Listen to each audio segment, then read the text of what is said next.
So hello everyone. Welcome if you are new to the channel, and welcome back if you love me. We are here for the full moon in Cancer. It is the last moon event of the year, and it's big. And it's big. So there will be timestamps down below in the comments and in the description once this live is done, so you could, fast forward or skip around and wherever you want to go, because we're going to be doing a two-part live. The first part is going to be the transits, and I want to talk about that so that you have an idea about what is going on coming out of this moon. The second part will be the secret code name readings. Okay, the secret code names are Eros, Daphne, Asteria, and Circe. All right, those are the 4 secret code names. If you resonate to one of them stands out to you, you don't know why, chances are there's going to be a message in there for you. With this moon,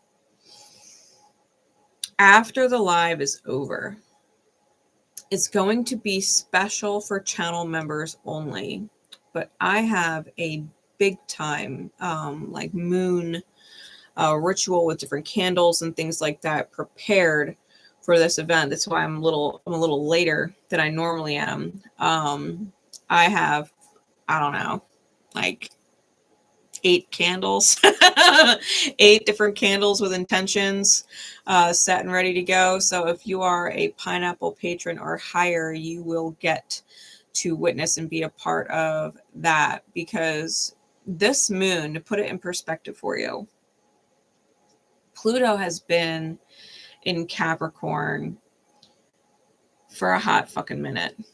Okay.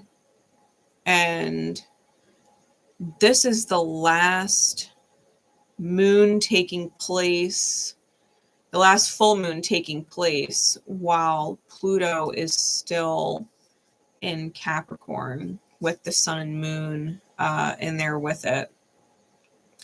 Everything being released as of right now, especially with Uranus still retrograde and Jupiter still retrograde, and them being big components as a part of this moon. Once Jupiter and everything goes direct, it's going to set off a chain reaction, and everything being released now is going to start ending major cycles, not just from this lifetime, but from past lifetimes, which we will be getting into with the secret code names.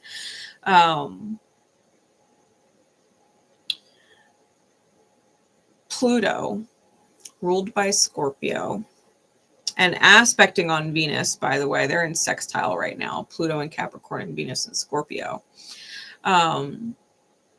Past lives where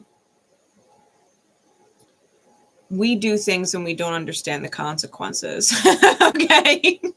When we do things and we don't understand the consequences of our actions, of our words, of our inactions, right, and our inability to communicate as well, they start piling up and become more difficult to undo and diffuse, because obviously every time we're reborn, we go through this amnesia, right, where we typically do not remember our past lives. We feel it,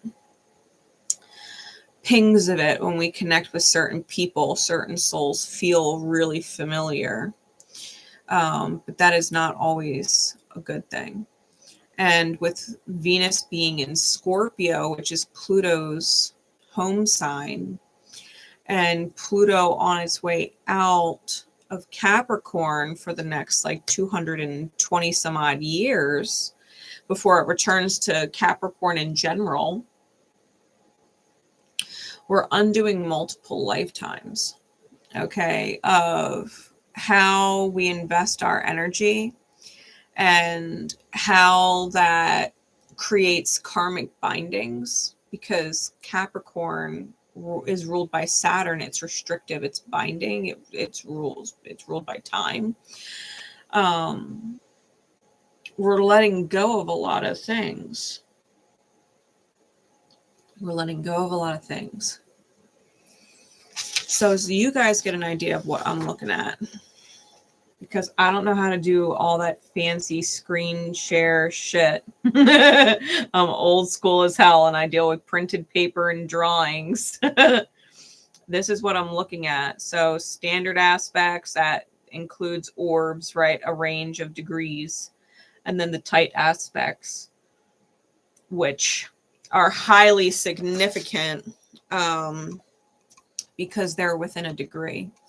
Now, there's certain harmonics on here that are so exact, because I only read harmonics if they're within 15 minutes of a degree, which means it's pretty fucking exact. Okay. 15 minutes is like a quarter of a degree. Okay. And there's a couple harmonics that I'm going to talk about. I also think it is noteworthy to mention that the asteroids Psyche and Truth are conjunct at 0 degrees Capricorn with an orb of the sun. And Eros is at 10 degrees Pisces with an orb of Saturn, and that gap's closing. Okay. So,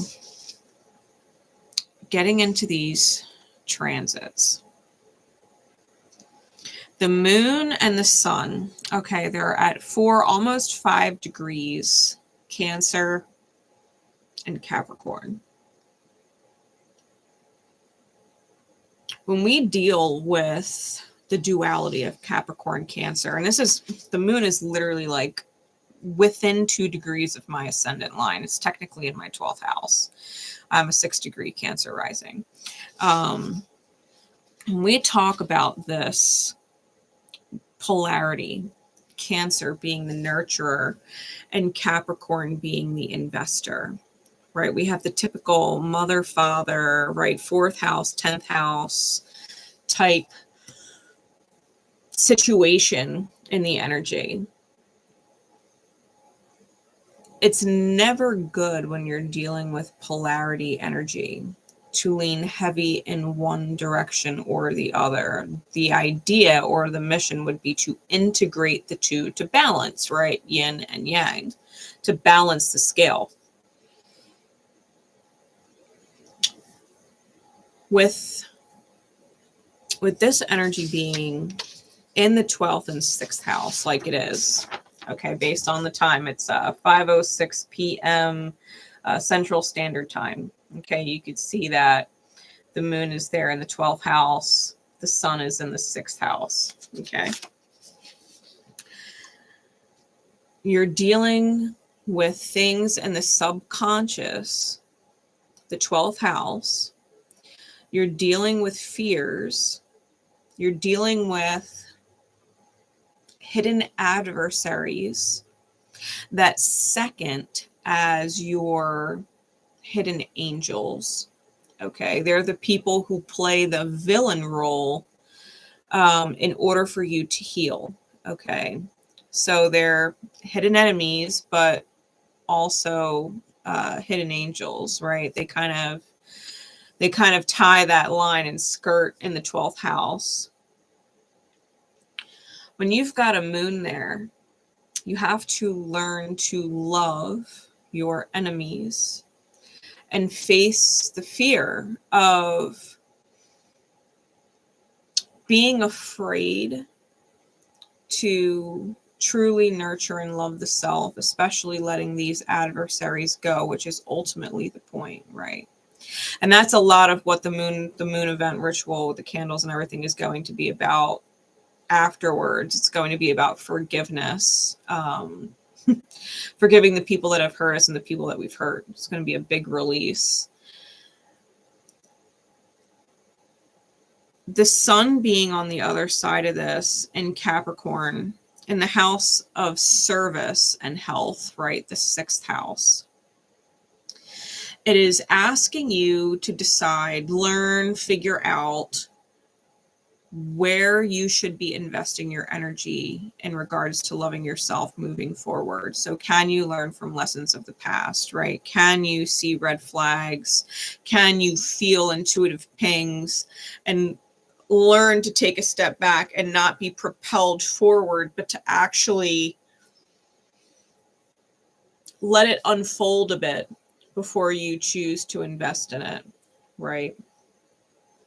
Capricorn, with the sun in the 6th house, especially with truth and psyche, is knowing that if you didn't invest in certain things, you wouldn't have been able to face such fears in regards to loving the self, especially if all we know is self-punishment or unworthiness or fear of failure, and then we're constantly failing ourself, like our capital S higher self, right?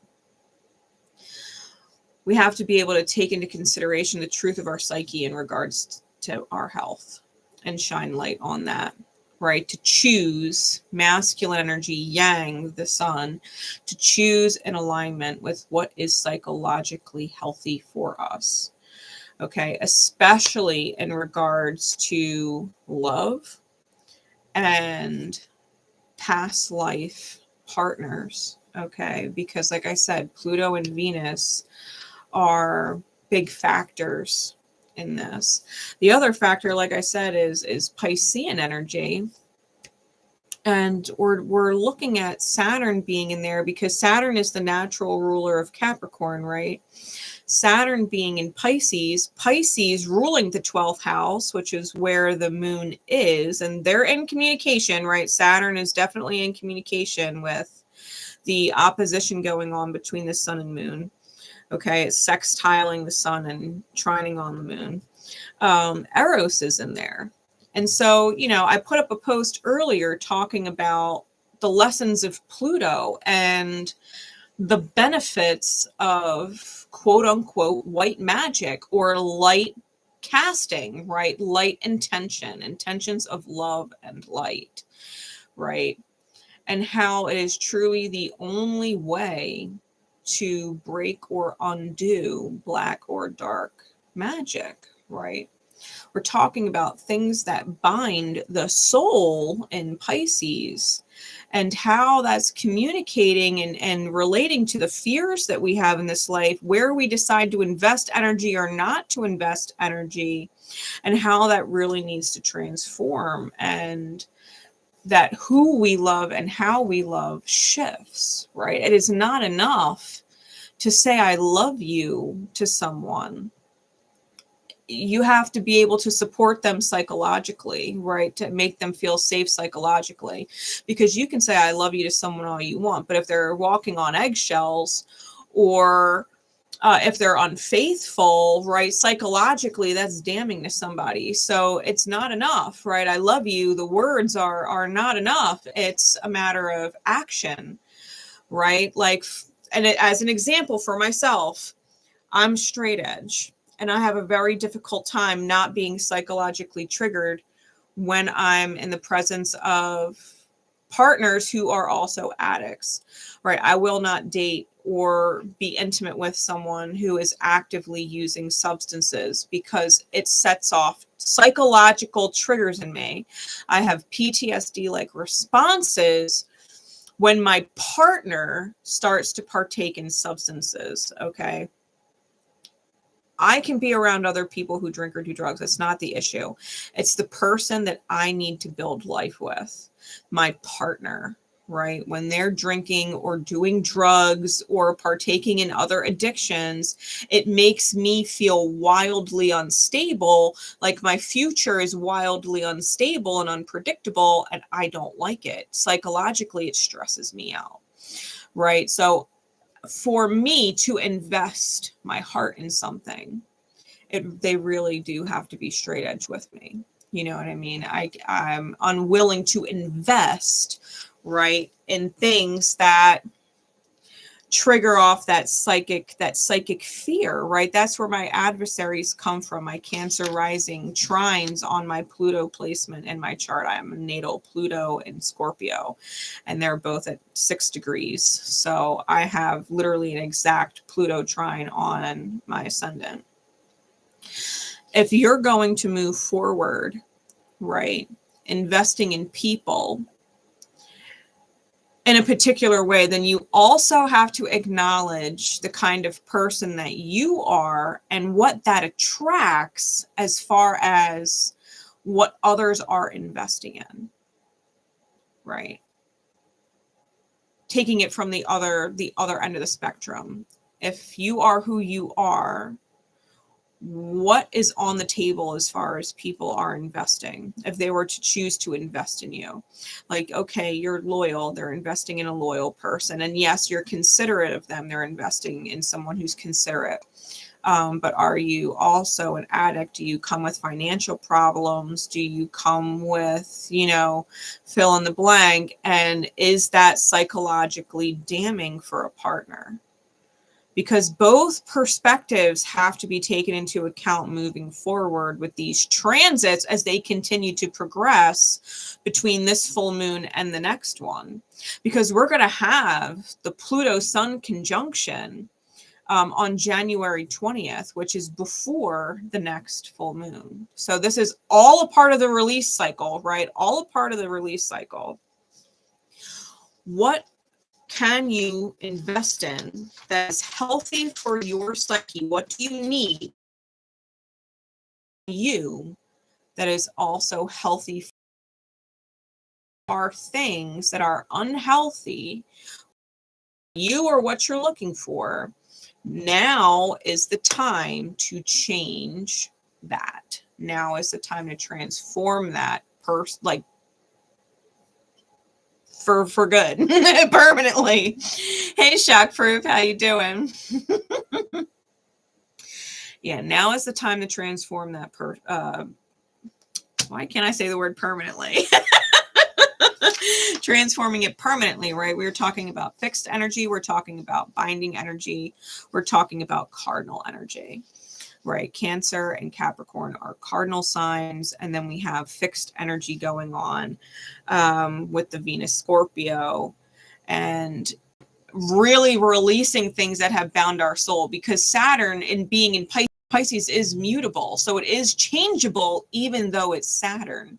But this, whatever you change it to, you're going to go through a cycle with it, okay, until Saturn comes back around to this point to be revisited like 30 fucking years from now. Okay, so this point in time, today and over the course of the next 30 days until the next full moon, really decide what you want in your partnerships moving forward, whether they're romantic, friendships, family dynamics, whatever it is that you're connecting to with someone else, right? Dynamic ships. And ask yourself if it is psychologically healthy for you, or if it is triggering fears and anxiety. And if it's triggering fears and anxiety, then you really have to face the truth in that maybe said person, whoever they are to you, is literally in your life for a reason, and it is to push you to choose to invest in yourself differently and love yourself differently, right? That you would choose to nurture yourself in a way that can say goodbye to people like that, right? And sometimes we go through those things and people change and you can move forward with them, and sometimes they don't. So you kind of have to be mentally prepared to just choose your psychological health, the truth that you feel, that vulnerability with the self, and really let that propel you forward, trusting that all else will work out in the highest good. Okay. Really forgive people from your past who have hurt you, who put you through painful dynamic shifts, because you really wouldn't be the person you are today in your power if you didn't leave them behind, right? And learn what that was like.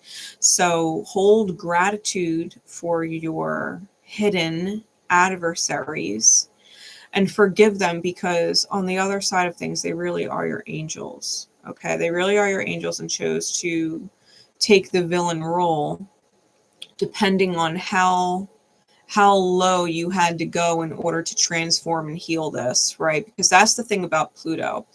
Pluto has no limits. So it will take you as low as you need to go in order to finally give up your shit, your bullshit, right? To finally give up traumatic behavior patterns and, you know, all that crap that you carry. Pluto will literally take you low enough that you can get a whole new lifetime and start over completely, right? If you've got to get that low to that you'd have to start over, Pluto will do that for you and give you another chance to fix it, right? So you really do only have so much time in this life. So this healing, this allowance for forgiveness and gratitude is going to help you make this lifetime one of your last, if not your very last, right? That you wouldn't have to come back here through the pain cycle and relearn things because you've released everything here on the 3D with love and understanding. And that is a higher 5D vibration, right? That you wouldn't need to come back here. Okay. Unless you truly wanted to, right? Choice. The other interesting things going on, Uranus isn't actually happy with this transit. We've got a tight sesquiquadrate to the sun and a semi-square to the moon coming from Uranus. Now, Jupiter disagrees with Uranus. It's in trine and sextile to the opposition between the sun and moon. But Uranus and Taurus isn't in a great mood about it. So much so that you probably won't be in a great mood if you actually accept what it is in your reality that needs to shake up or be leveled in order to make progress. Okay. It's not that it's not working out in your favor. Everything is always working out in your favor. It's just the level of discomfort, right? Trines, sextiles, they're beneficial and they're easy. They're very easy. But when we deal with challenges like squares and sesquiquadrates and semi-squares and things like that, it's more uncomfortable to choose it. It's why it's a challenge that definitely needs to be accepted, like challenge accepted, spirit, like challenge accepted, universe. But it's not comfortable, right? Which is why people have the hard time actually choosing it. But in order to really best serve yourself and the highest good of all with this integration between the Cancer full moon and the sun in Capricorn, you really do have to be humble in letting certain things about your reality go, whether they're places, people, behavior, whatever it is, right? Especially indulgences, because Taurus, especially because Uranus is in opposition to Pallas, and it's in a wide opposition with Venus and Scorpio. You really do have to let go of the reality that you have obsessing over certain people, whether you would consider it an obsession or not. Okay. If you ruminate on them in any way, and it's become a part of your everyday reality, you have to redefine yourself and reestablish who you are without them showing up in your space all the time, in your energy all the time, that things would remind you of them. Right? Which I know is easier said than done. That might be letting go of certain objects that remind you of them. That might be letting go of certain places that remind you of them. That might mean hardcore picking up and starting life somewhere else, right? Uranus and Taurus is radical shift. It's radical reality shift. And the more exact you have major planets in alignment with that 19 degrees Taurus, the more Uranus is going to speak to the need to do that. Because the integration on investment is going to feel very uncomfortable, right? If you're working on this integration collectively, if we're working on this integration of where we invest our self-love, even if that means letting certain people go, certain past commitments or vows or intentions go, that placement that you have in Taurus is going to be quite a challenging distraction from that integration taking place, right? And you kind of have to be self-aware and check yourself with it. So if you were to have like a major placement around 19 degrees Taurus, especially 80s babies and things like that, late 70s, you've got that Chiron and Taurus energy. Your wounding is going to be getting in the way, right? Your desire to heal it and fix the reality and serve, quote unquote, serve, is going to get in the way of that integration. So you really kind of have to check yourself. I know it's easier for me to say it than the idea of having to do it, but it's the reality of things, right? If you're dealing with Saturn or things like that, you might be dealing with marriage. Saturn has a lot to do with marriages, but they tend to be karmic and painful. So you might be letting go of certain karmic partnerships attached to Saturn if you have, Saturn and Taurus around 19 degrees, just as an example. Okay. There's also a yod of minors going on. Chiron is being quincunxed by Lilith and Pallas. Lilith is at 16 degrees Virgo. Pallas is at 15 degrees Scorpio, and they're in sextile, both quincunxing that point, right, the apex of the yod at Chiron at 15 degrees Aries. Yods are a quote-unquote finger of God pointing the way towards destiny's direction, right? It is something that regardless of having yods or quincunxes in your own chart or not, that you can utilize these kind of like keys, right? Kind of like keys and fitting into the keyhole. It unlocks the door out of karma, okay? Lilith, who is conjunct Juno, okay, Juno's at 20 degrees Virgo. This is about liberation. Okay, Lilith and her light is liberation. With Juno, who is the wife, okay, the high, right? Zeus is the high wife. You might need to liberate yourself into high wife energy, right? Regardless of gender. And not abandon yourself in the shadow of that energy, which is very revengeful and spiteful, okay? Because Juno, she's a fucking pistol, okay? But she's also not unfair, to be fair. All right, but you don't want to lock yourself in this role of being the wife when you're not necessarily with an equal partner who is of high energy, right? That you would abandon yourself putting someone on a pedestal who doesn't really deserve, their behavior doesn't warrant them being on the pedestal, right? We all deserve love in the highest, but our behavior dictates whether or not we actually receive what we deserve, right? Choices, wounding, healing, all that stuff. So whether you are male or female, it's going to apply a little bit differently. If you resonate as either or, that's fine. But when we talk about the light of Lilith and Juno, it is putting yourself on the pedestal, liberating yourself to that position where there is no one that you answer to, okay, except you. The only person that has to answer for your choices is you.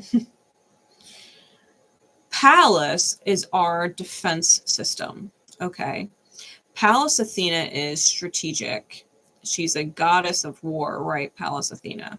And the difference between her and Mars or Aries is Mars is an aggressor. He initiates, right? The house of self, the first house, Aries is initiating. Mars, Aries initiates war. Pallas is a defensive strategist who finishes the war. She doesn't start it, but she finishes it. Okay. How do you put those aspects in communication, right? Because that's the base of the yod. How do you put that liberation of Lilith together with strategy and defense between Virgo and Scorpio? Because Virgo is the sign of charity and service and health, and Scorpio is the sign of legacy, death and rebirth, right? Transformation, things that go beyond this life, right? The eternal love, like death doesn't do you part kind of thing, right? And magic, right? Sex and magic, inheritance, all those things.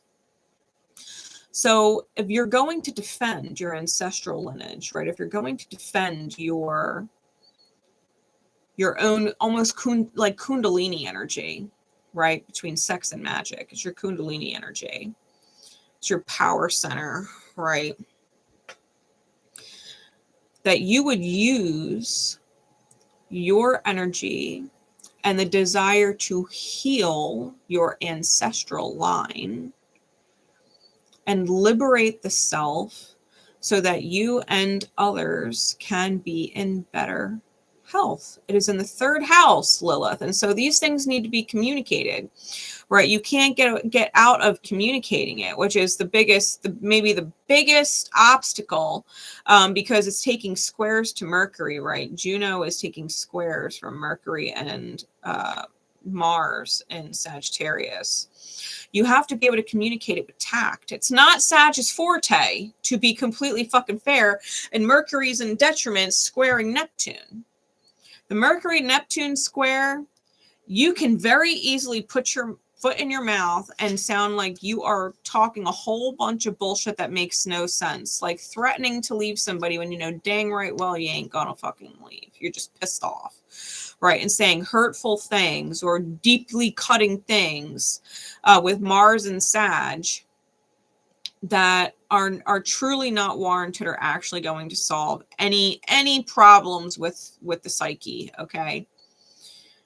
You can't make yourself feel better by cutting someone else down. That does not solve the problem. The soul problem, okay? The soul, as we are all connected to. I'm not separate from you, not separate from whoever, right? We are all connected in soul. So how can I help my psyche, my soul feel better if I'm cutting down another piece of my soul outside of myself? Right? It doesn't work that way. You have to be able to communicate with tact, regardless of how the outer responds to you, right? And really communicate the fact that you are going to be taking steps in that deep eternal love of self to choose differently because you're not repeating what you did in lifetimes past, right? Especially with partners from past lives. Doesn't necessarily relate to your spouse right now, because we have soul spouses all over the place, okay? Your boss at your job could be a soul spouse. Your best friend could be a soul spouse, right? You could have multiple soul spouses in different areas of life. You haven't necessarily dated them all, okay? Or actually been married to them all in this life. But you still have karma that needs to be healed between you and them in some which way, shape, or form. And sometimes you have to heal, right? Chiron, the self. Accept that the self, the mind, the way we do things or take actions is wounded, and let certain things go because we're letting that old self go. Okay. We're letting the old self go. Anytime you start dealing with scorpionic energy, and inheritance and legacy, ancestral karma, Plutonian energy, things buried in the unconscious. It comes from past. It's the scars you got from your parents, right? They're scars that got passed down to you, right? They're psychological scars that got passed down to you, and they got them scars from their parents, and they got them scars from their parents, right?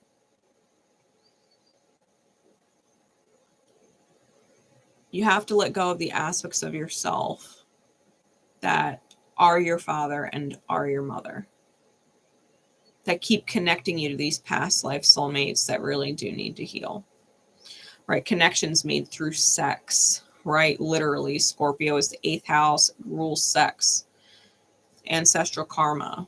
Am I making sense, right?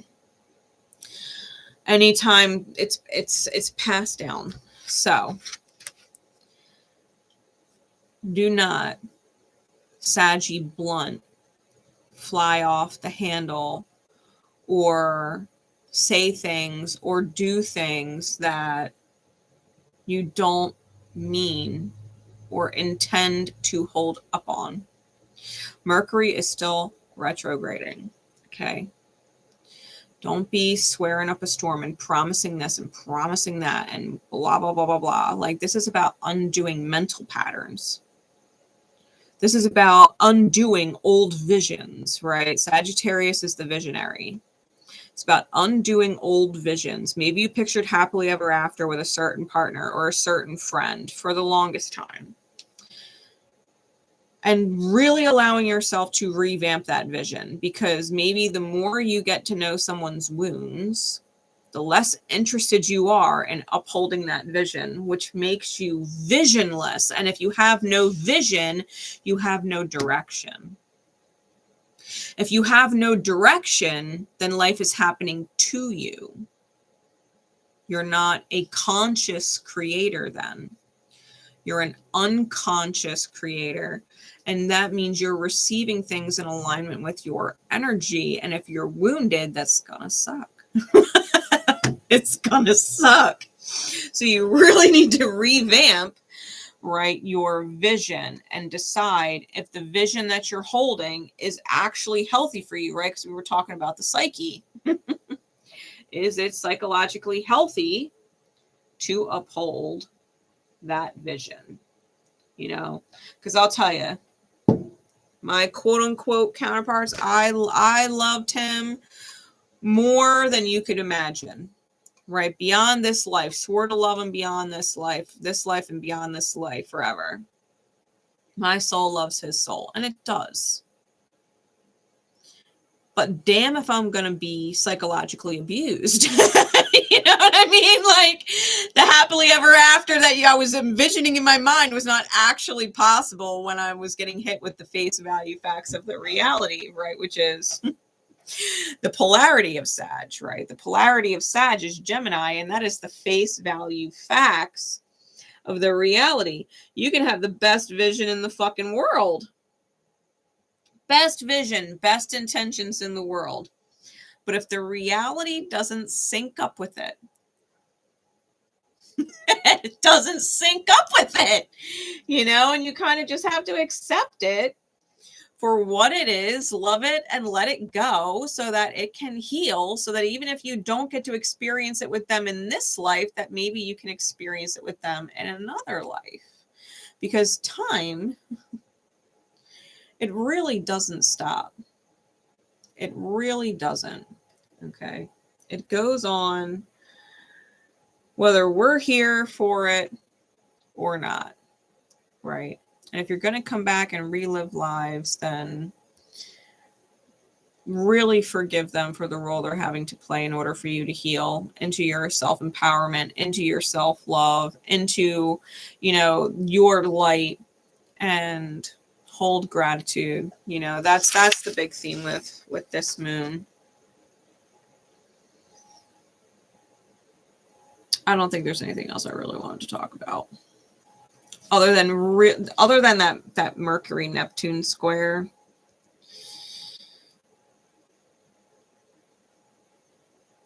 You got to be able to put your money where your mouth is. You got to be able to put your money where your mouth is.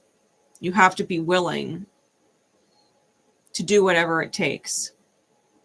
If you're going to run on high stakes, then you've got to be willing to actually go all in and bet it all, right? Win or lose. So if you're not comfortable with high stakes and you're not willing to go all in, hold your fucking tongue. Hold your tongue. Make sure you are clear on your vision first. Take the specifics out of it. Take the specific people, take the specific house, take all the specifics out of it. Are you happy in your vision? Are you stable in your vision? Are you financially secure in your vision? Right? Where are you at in the vision? Because that's what's going to manifest how you are in the vision. All the specifics, spirit doesn't see specifics. It reads your energy because you're the creator. Any other specific person or whatever, that infringes on their free will to visualize them.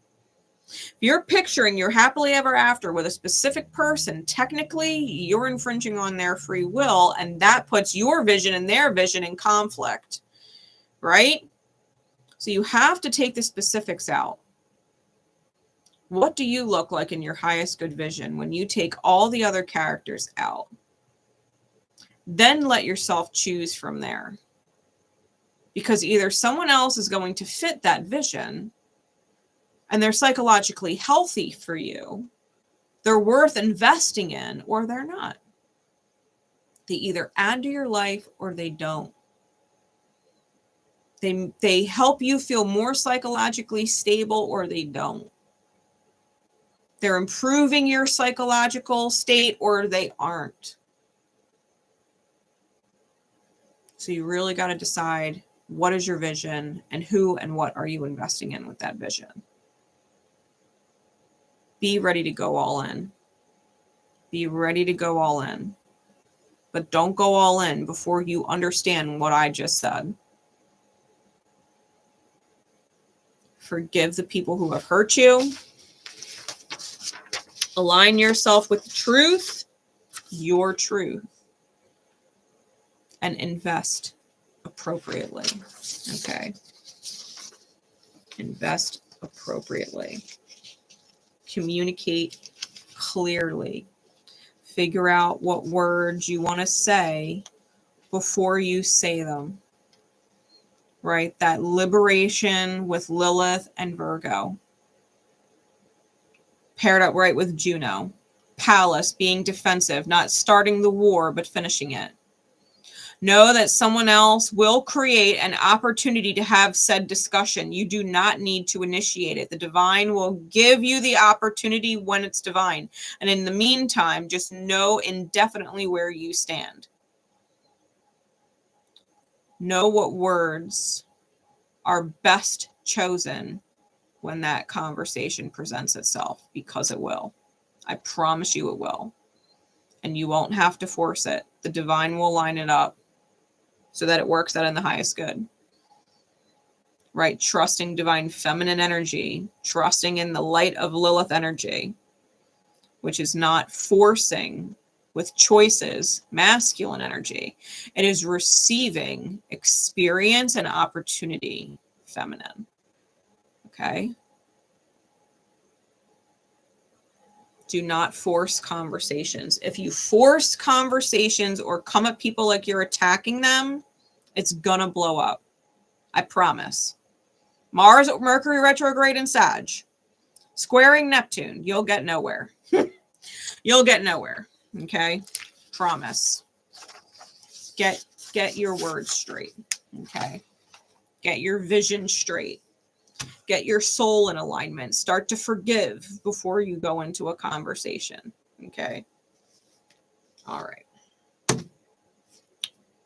Now we're going to get into the readings. So, again, if you want to take part in the forgiveness and gratitude ritual that we'll be doing with candles and stuff once this event is done.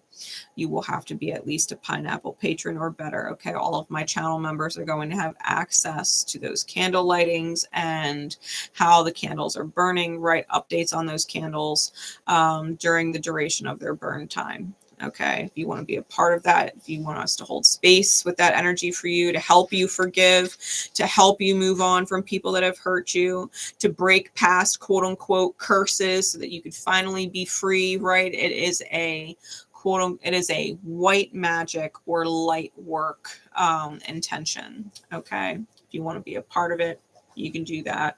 Just make sure you sign up as a pineapple patron. Okay, at the very least, I highly recommend Divine Rebel, but you know, at least pineapple patron. All right. So, getting into the secret code names, we've got Eros, Daphne, Asteria, and Circe. Okay, whichever one you are drawn to, it is likely to have a message in it. Okay. Something you could take away from it. All right, Eros. Secret code name Eros. I'm using the Good Tarot, and then I've got the Hermetic Tarot for clarity, and we're going to see what comes out. The intention is to see what the past life connection was. These are you love me too. Okay, so if you've had a toxic dynamic ship, romantic or otherwise, we're going to dive deep into what it is that transpired and has been repeating in order to heal ever since. Okay, so hopefully it will give you some insight into that person's role being the quote unquote villain. Okay, the adversary in your story.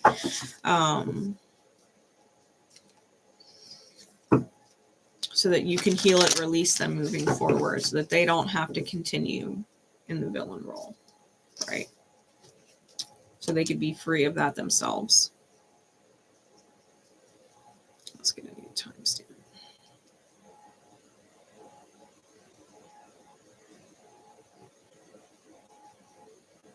All right, Eros. What is going on, please? Secret code name Eros, and those who are drawn to the message. What is going on?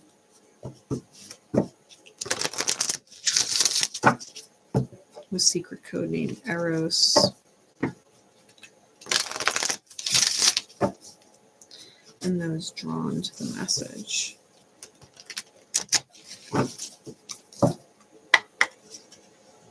What do they need to know?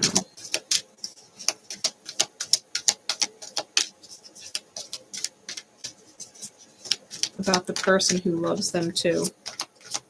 And probably had the hardest time showing it in this life, right? Because they were playing the villain role. Who loves them too.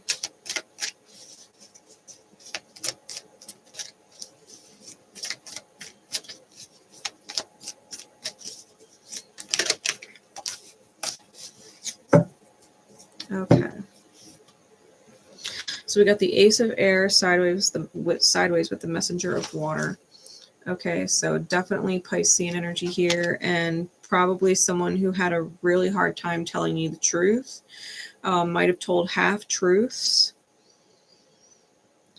Potentially someone you also didn't get an apology from. Okay.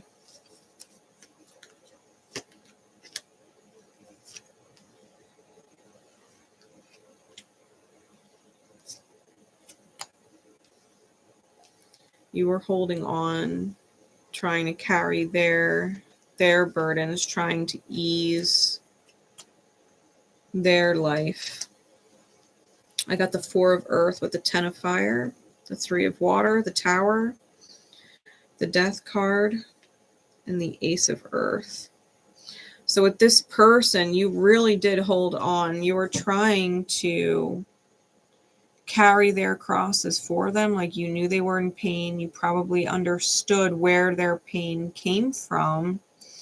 They most likely had third-party contracts, right? Third-party soul contracts, or an outside energy that was affecting the dynamic ship, like addictions, right? They say you can only have one love, and sometimes for people that's alcohol or heroin or whatever it is, right? They have a love that is not their partner. That's what third-party energy is. And that third party created a tower moment, which forced you to transform. It forced you to go through that death and start a new foundation with the Ace of Earth. We have the Queen of Earth on bottom and the Five of Earth on top. And so it really left you feeling abandoned, right? Because you took on this investment in someone, right? Giving your soul to someone. Only to feel like they completely abandoned you, right? That you had to come back, the Queen of Earth, with the Seven of Earth, and find forgiveness for yourself, right? Having to find forgiveness for yourself for investing in someone who was not yielding a result for all of the energy that you put in, right? For all the soul weight that you carried for them. This could be particularly important if you have strong Taurian energy or Taurus node. Because the Queen of Earth is fixed Earth. That's Taurus. Yeah, you kind of had to, and it's been repeating every life, right? And I think the lesson would be that you're not meant to carry the burdens of other people, right? You're not meant to set them free. The truth is the truth. Yeah. They loved you. Yeah. They probably still do. But they have a hard time admitting that truth or communicating that truth, or they give half truths because there's wounding there. That's why you're carrying weights that are not your own, right? So give me some clarities. Give me some clarities on this for secret code name.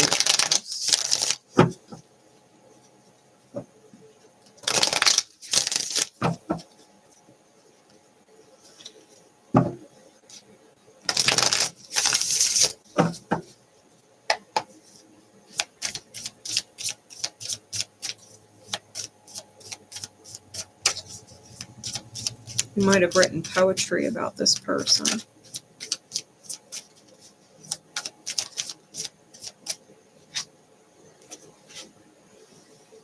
Four of Pentacles is clarifying the Four of Pentacles.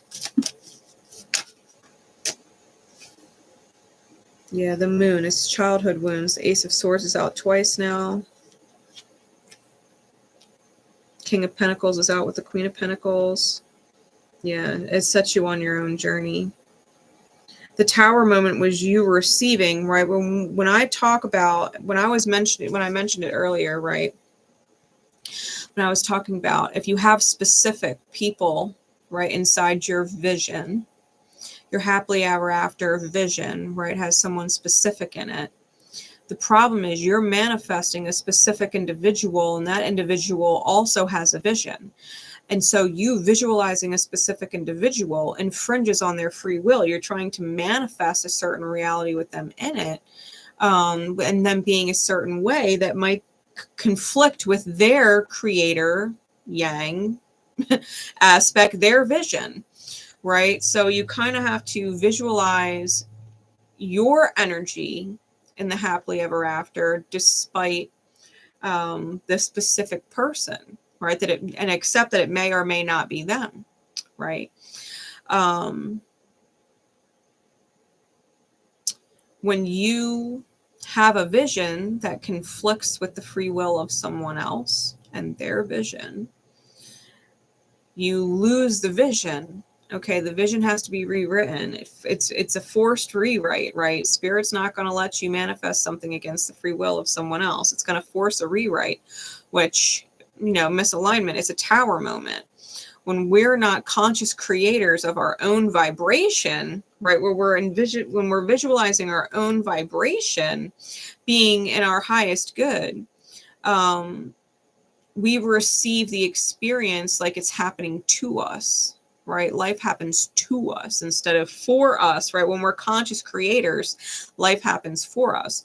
And so you received the Empress, right? You received High Feminine, which was the Tower. You received the Tower. The Tower is Mars. Mars is conflict. Everything has to get reset.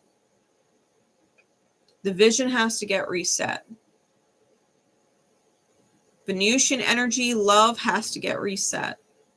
Taurus, Libra, the reality, the partnerships, it has to get reset. Right? And you transform into the King of Pentacles with the Queen of Pentacles underneath the bottom of the deck, right? It's you figuring out, it's you figuring out your 10 of Cups. It's you figuring out your 10 of Cups and learning how to be vulnerable with yourself and real with yourself. The King of Cups on the bottom. When you're facing your snakes, when you're facing these adversaries, right? When you're being real with the depths of your subconscious and why you're attracting certain people and how that relates to childhood wounds. Okay, so this has been a repeating thing for multiple lifetimes now. So you simply, the best advice that I can give you is simply taking specifics out of your visions moving forward and know that it is not your job to carry or heal anyone. If you feel like it's heavy or you have to, or you're obligated, or it's a burden, even if it doesn't feel like a burden at first. Because sometimes the people that we love, loving them is not a burden. You could be bending over backwards and it doesn't feel like a burden. You're glad to do it. But the minute it starts to get heavy, that it starts to take a toll on you, that it starts to take a toll on your health, that you're feeling anxious, that you're feeling worried, that you're feeling sad, that you're feeling fill in the blank, right? Afraid, that you're competing, right? That you're competing with a third party energy, whether it's a person or an addiction or something else entirely, right? Because sometimes a third party energy is a career and you're competing with someone in their career.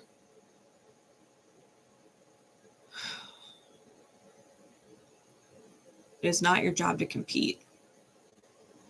It is not your job to carry. It's not your job to feel heavy.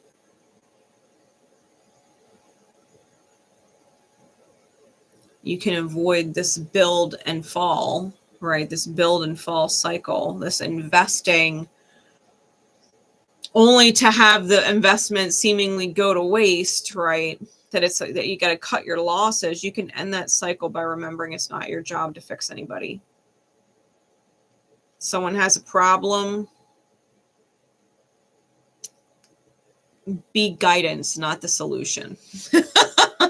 You know, be guidance for them, not their solution, right? You can give a man a fish and feed him for a day. You can teach a man to fish and feed him for a lifetime. Sometimes the best way to teach somebody is to tell them how to do it and then let them do it instead of doing it for them. That's why that saying is so important, right?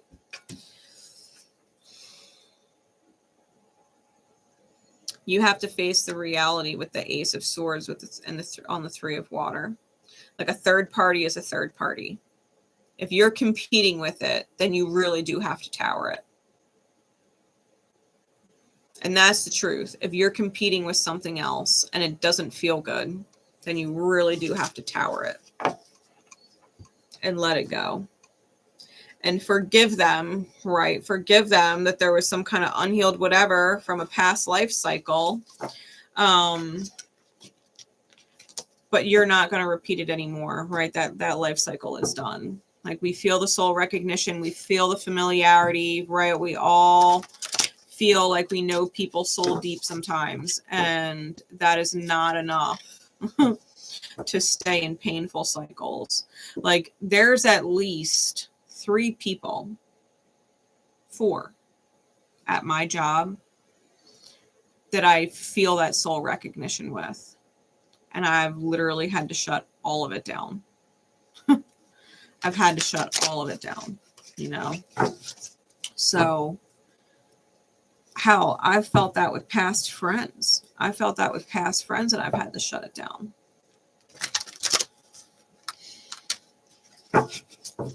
And not just men, you know what I mean? Because for the most part, I mean, I've always identified as straight, but I mean, I've accepted because I've fallen in love with souls. I don't really see the gender. I mean, I was taught, you know, that women are attracted to men and whatever, but I fall in love with souls. And so, you know, I have literally felt soul recognition with certain souls that I fell completely in love with, and had to let it go, you know. Some stronger than others.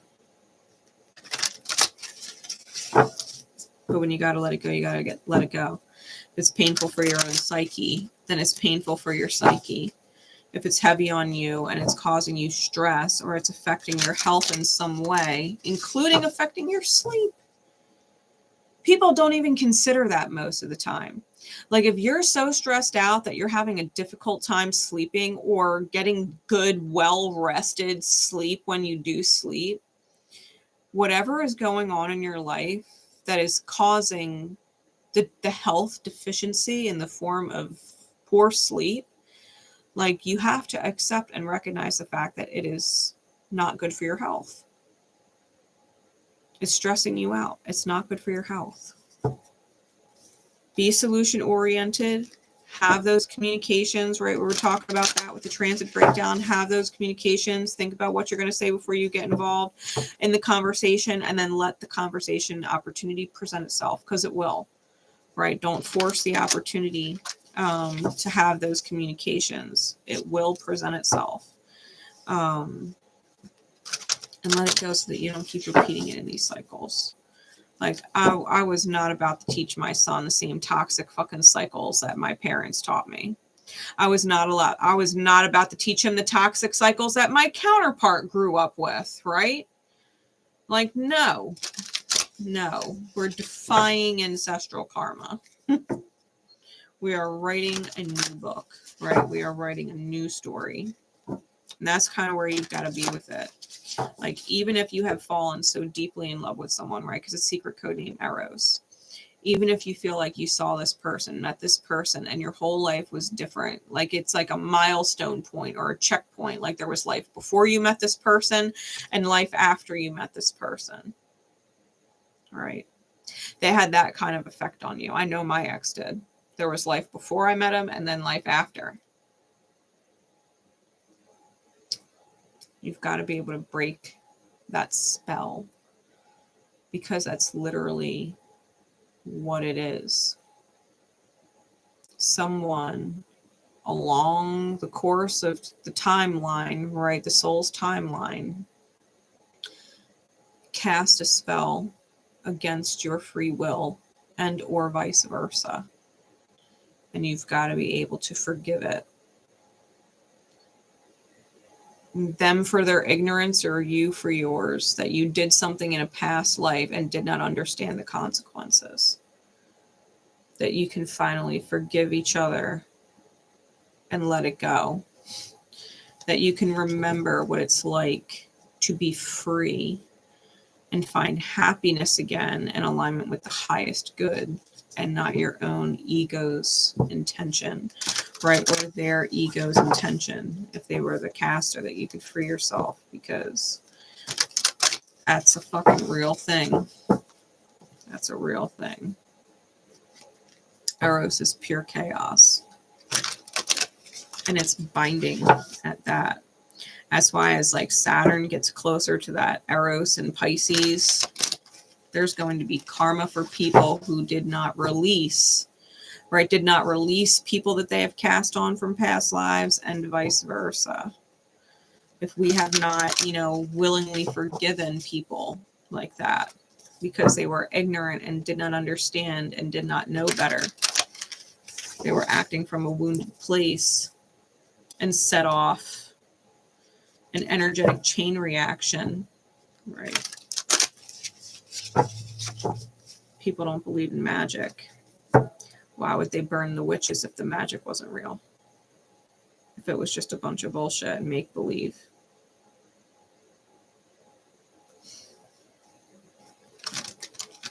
Hell, there's rumors that certain people to this day in really high places still use magic. And they teach everybody how bad and awful it is. It has that stigma so that nobody else uses it, just them. They're the ones controlling the world.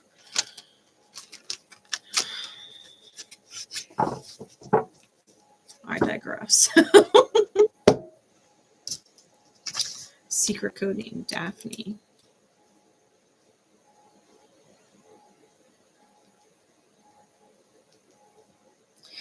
Daphne. Daphne is interesting. I heard it clear as day, including the spelling. I knew it was not anything outside of Daphne from the Greek mythos.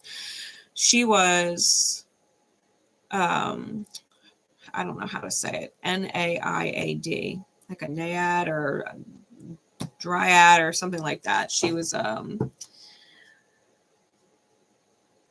river nymph or something. And Eros was pissed off at Apollo and shot an arrow at Apollo to where he fell madly in love with Daphne and was stalking her, crazy about her, wanted to be with her all the fucking time, right? Eros was literally cursed Apollo with this love arrow. And to save herself, because Apollo was trying to force like kisses and stuff, he was trying to force himself on her, she called in her father, right? Which metaphorically is the masculine, called in her father, and her father turned her into the laurels, which is why Apollo wears the laurel wreaths, and they're a symbol of victory. And it was Daphne's victory. She escaped it.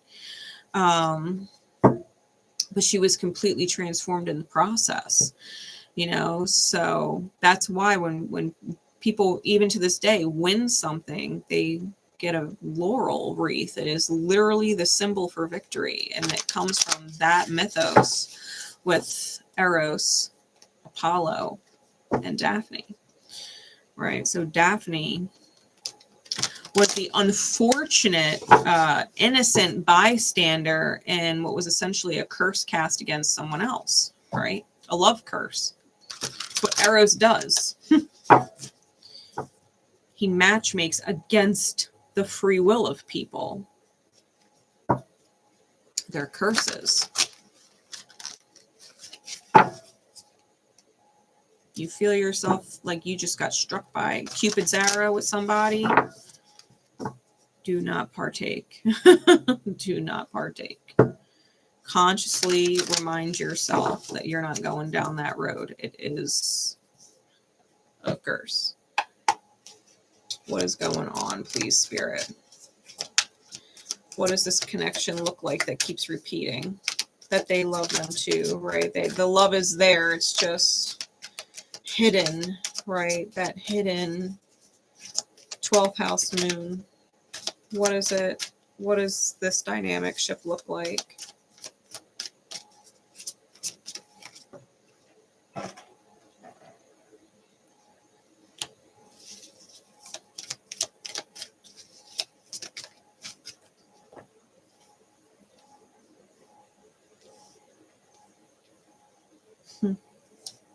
Three of Water is out again with the Death card.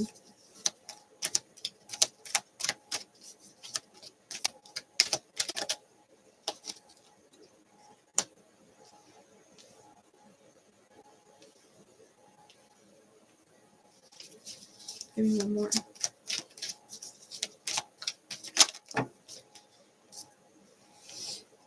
Or more. That's fine.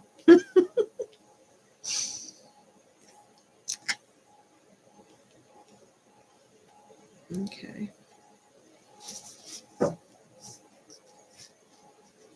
4 fires on the bottom.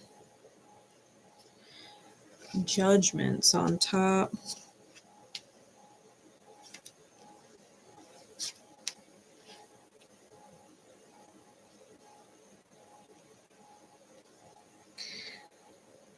I feel like this involves children, regardless of whether or not you have them. Because if you have them, this is going to make a lot of sense. And if you don't have them, this might be why you feel so deterred by it. Okay? Like you don't want to have kids, right? Depending on who resonates to this reading.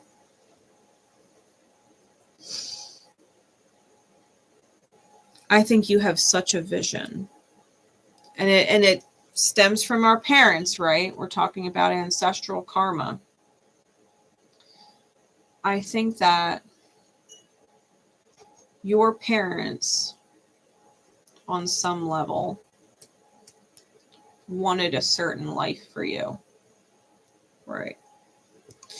A certain life that was better than their life. Whether they were capable of providing that or not is a different story, right? But the intention's there.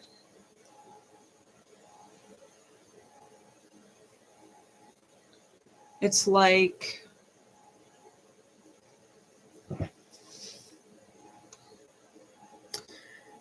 a mother, right, who maybe was in that traditional gender role marriage and always wanted her daughters to be independent, to earn their own money so that they were never, quote unquote, trapped with a partner that they didn't want to be with for financial stability reasons, right? That they would be able to provide it for themselves.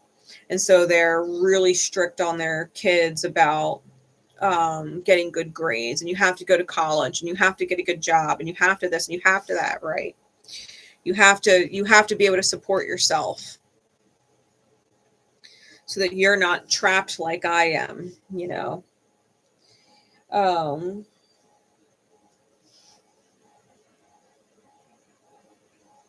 A different example would be a parent who is an addict that can't help their addictions, but they would never want their kid to be an addict, right? They would never want their kid to suffer the way they do because of their addiction. And so as a child, you might witness your parent deep in addiction and swear never to be an addict. And then when you have children, you know, depending on who your friends are hanging around, like it might be such a turnoff for you that you might, you know, go to great lengths to avoid your child hanging out with the wrong crowd, kind of thing, you know. How it manifests. But your parents probably had a certain vision of what they wanted for you. And that affected you in some way. High anxiety, because we have the 9 of air here. It's the 9 of swords. Sometimes the best intentions are a fucking nightmare. Like, I had nothing but the best intentions for my ex, you know what I mean? But actually being with him was a fucking nightmare. I feel like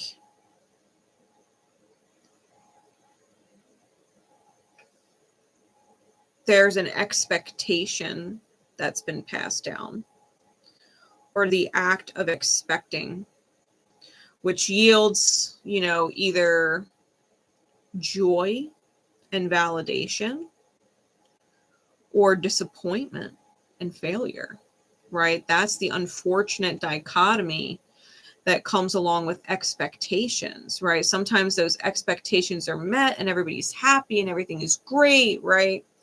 And then other times the expectation is not met satisfactorily and it causes disappointment and a feeling of failure. And so I think that might be what is getting passed down generation to generation, whoever you were dealing with. I've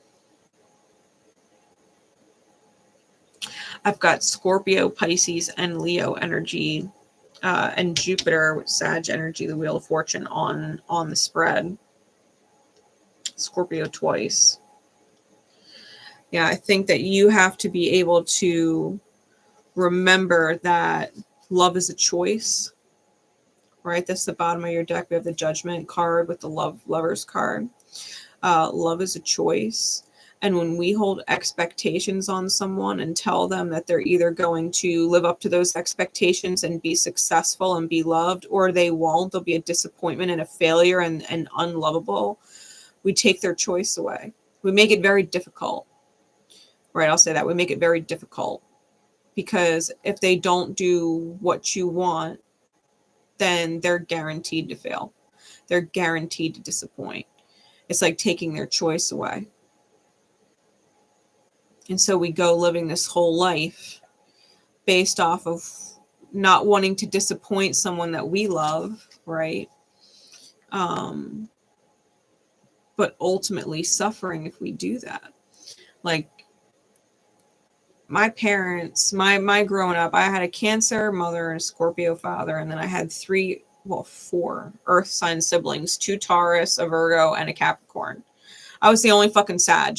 Okay, there was no air signs in my family, no other fire signs. I was the fucking black sheep. Okay. Black swan.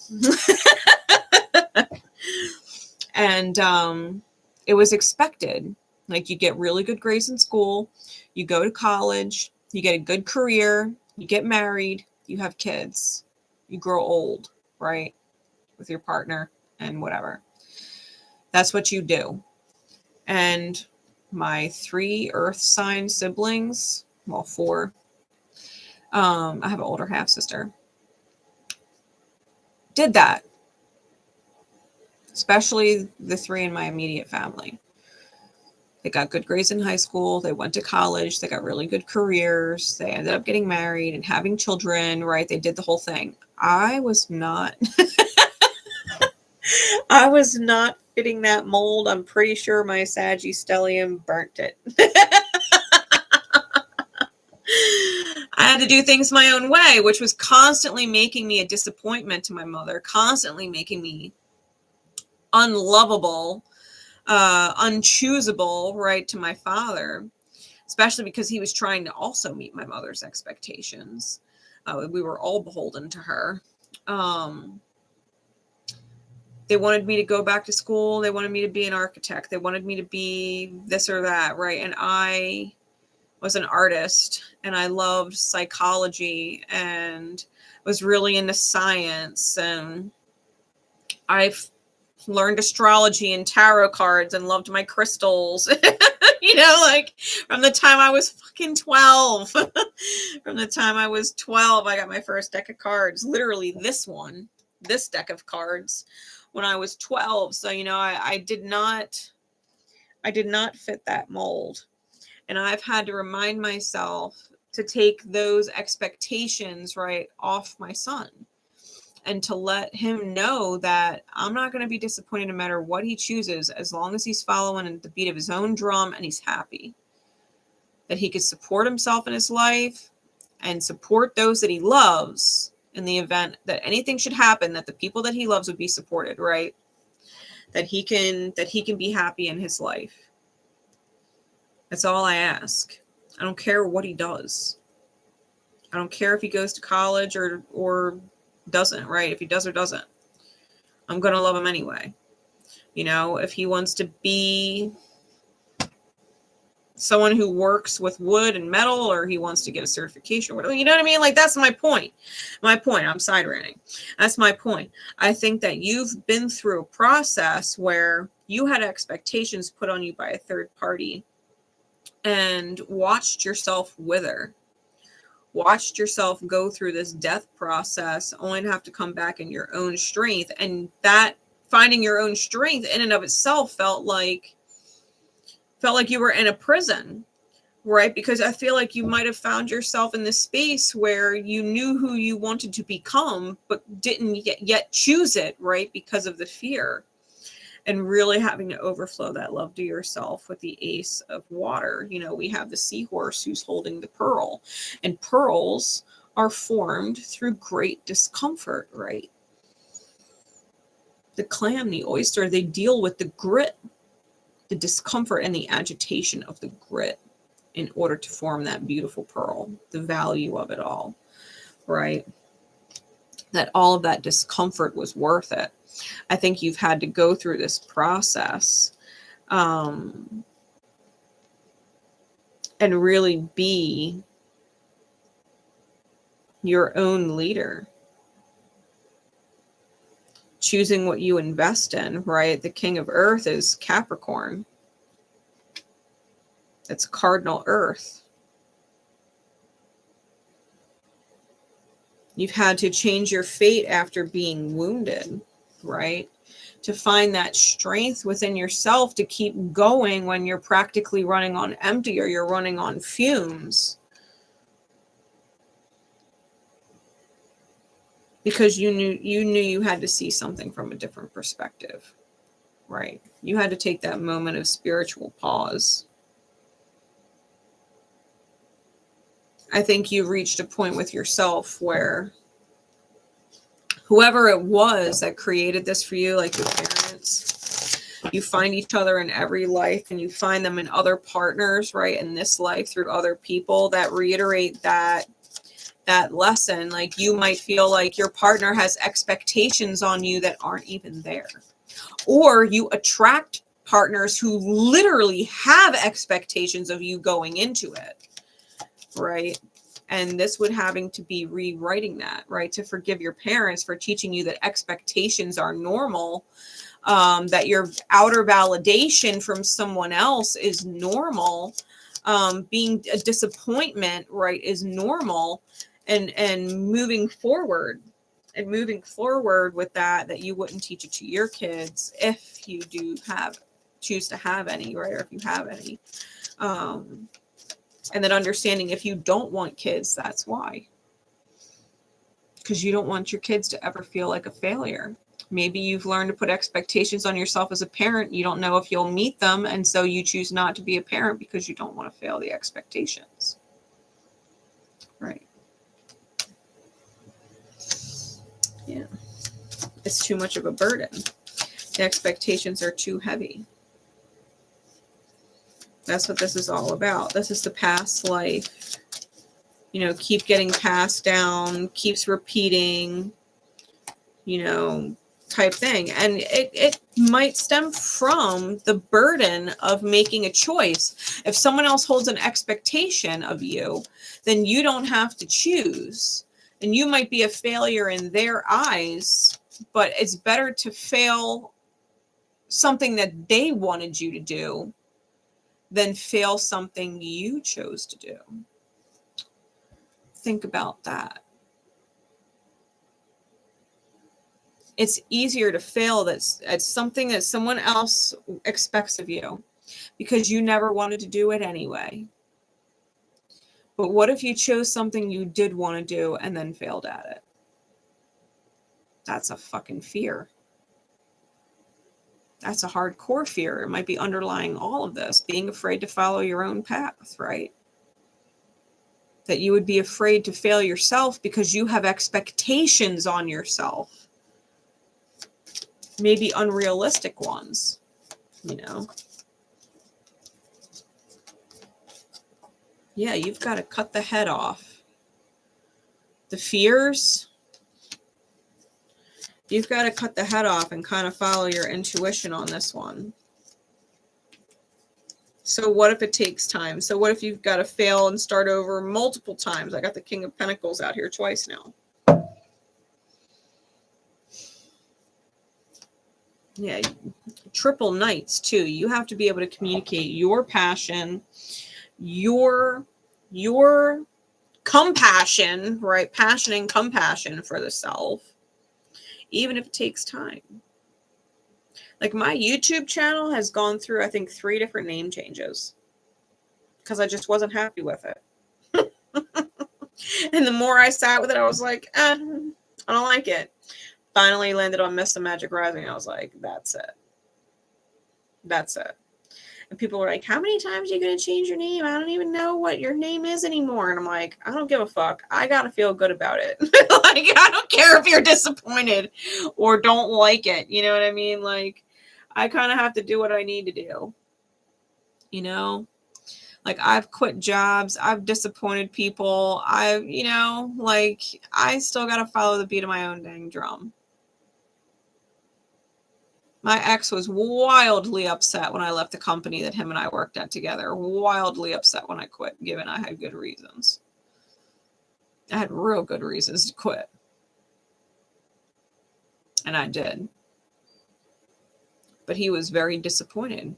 He had this vision, this expectation of me, right? This vision that I was going to be the number one whatever and eventually move up in the company and be some whatever. And it's like, okay, but your vision is looking at me a very specific way. So what's going to happen? We learned that in the first reading, right? It towers. You can't hold a highest good vision for anybody. You just have to hold your highest good vision of yourself and allow that energy to ripple to other people, right? Allow people to visualize their own state of being that they want to be. Problem is, we're always putting the outer inside our inner manifestations, and when we put other people's outer inside of our inner manifestation, I mean, you're kind of embedding their energy in your own. And if their energy is wounded, that sucks.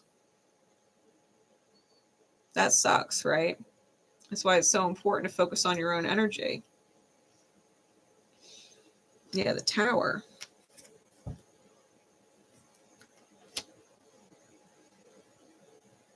Sometimes you got to let it reset.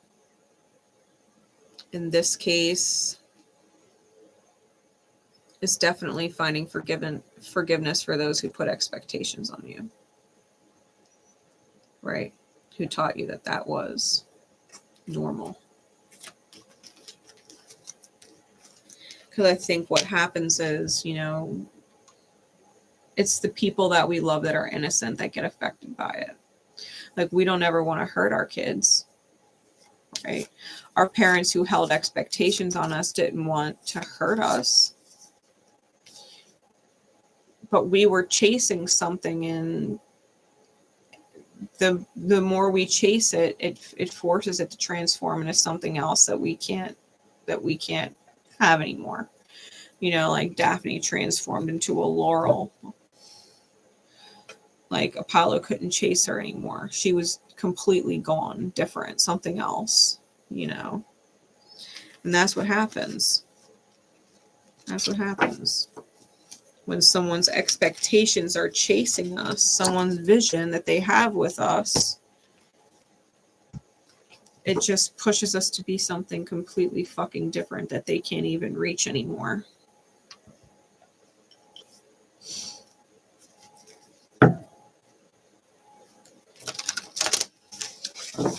So I hope you can forgive that person or multiple people, right? They didn't understand that the wounds of expectations and expecting were painful for you. Their good intentions were more important than the pain that you were visibly in. The discomfort or the struggle psychically, right, that you were in.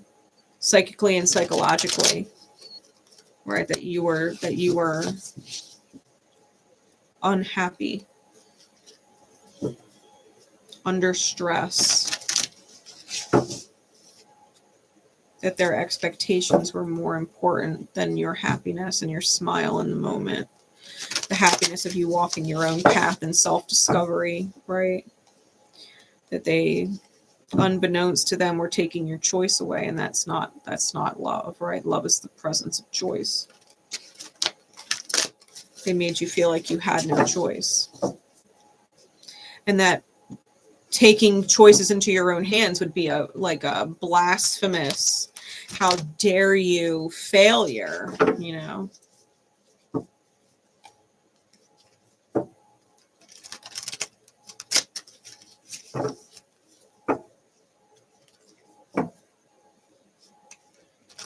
going to get in a secret code name, Asteria, who I believe is the goddess of the stars.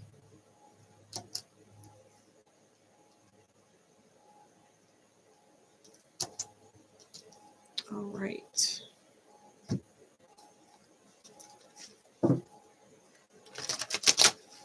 Secret code name, Asteria.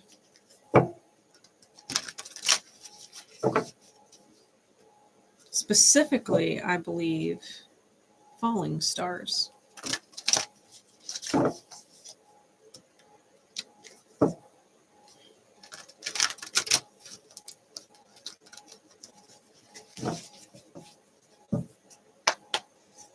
What insight into the past life repeating cycle can you give us, Spirit? The spiritual adversaries that love us too, even if they can't express it, or their actions are counter to what we feel as loving, right? The you love me too, secret code name, Asteria. What is the repetitive cycle? What is the repetitive cycle?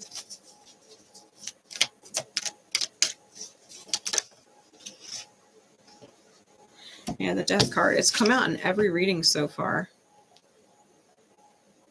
That's Pluto. Why do you think I went into such a fucking big spiel about it? It's been an all-day thing. It's been an all-day thing. Lessons from Pluto.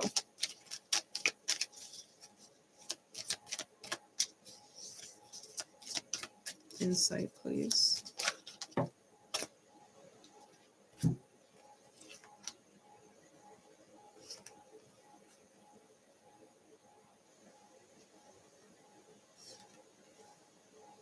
Pandas might be synchronistic for you.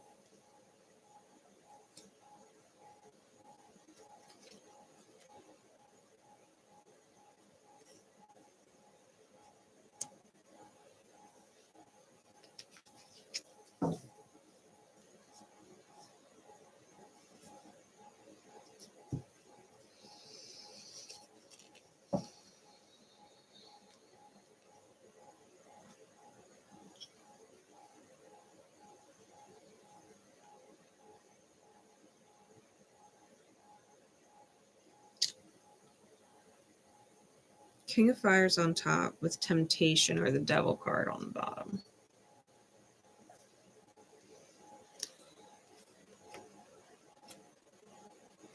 The Ten of Cups is under that with the Six of Earth.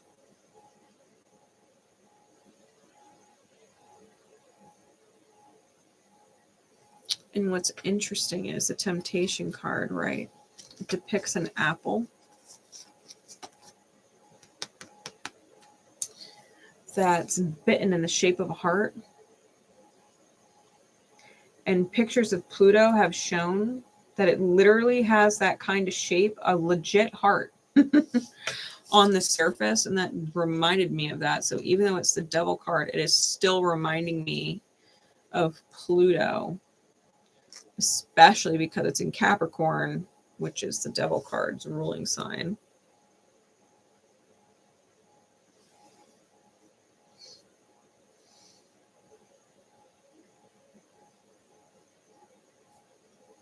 And I'm hearing if it's not broke, don't fix it.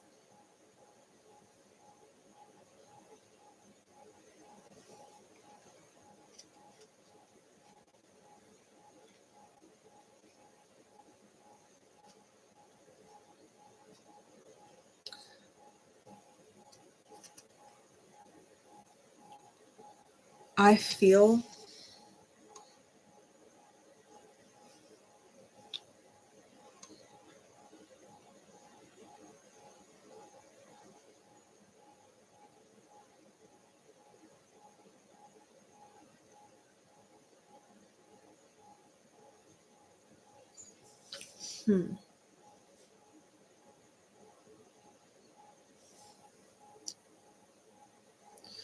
you like being given things. Now I'm going to do my best not to offend you if you were drawn to the secret code name or if it's your code name. But it's just what I'm feeling. You like being given things. It's like a love language. You like that people are tempted to picture happily ever after with you.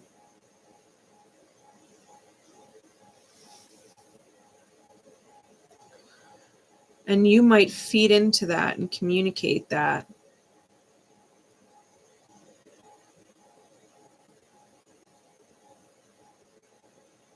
That you'll build whatever life they want to build with you, right? Whatever vision they're building, you'll communicate in a way that kind of feeds into that. So that they keep giving.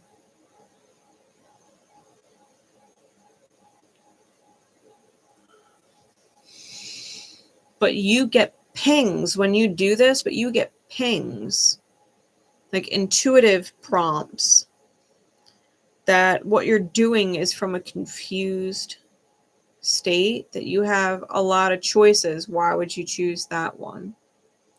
I've got 777s out here. 7 of fire, 7 of water, 7 of earth.